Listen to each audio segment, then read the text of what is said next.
আসসালামু আলাইকুম প্রিয় বন্ধুরা, আমি আমার নতুন মিনি কিচেনে বেগুনি ভাজি করছি, পেঁয়াজু ভাজি করছি, আর এখন হচ্ছে চিংড়ি মাছ রান্না করব।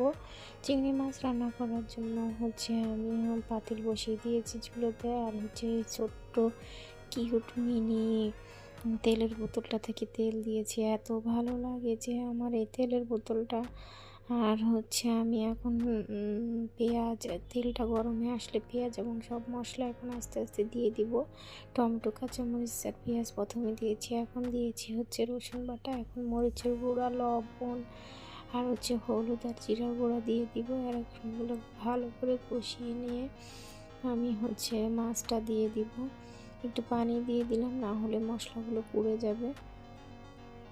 পানি দিয়ে একটু কষিয়ে নিয়েছি, আর হচ্ছে এখন এই মাছগুলোকে ভালোভাবে কষিয়ে রান্না করে নিব। সবাই আমাকে একটু সাপোর্ট করবেন, কারণ অনেক স্বপ্ন আর আশা নিয়ে আমি এই চ্যানেলটি খুলেছি।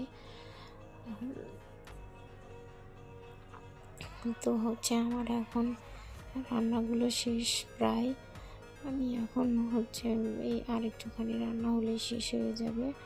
তো হচ্ছে এই যে আমার চিংড়ি মাছ প্রথম রান্না আমার কিচেনের। তো হচ্ছে চিংড়ি মাছটা অনেক বেশি মজা হয়েছিল, এখন আমি সবাইকে খেতে দিব।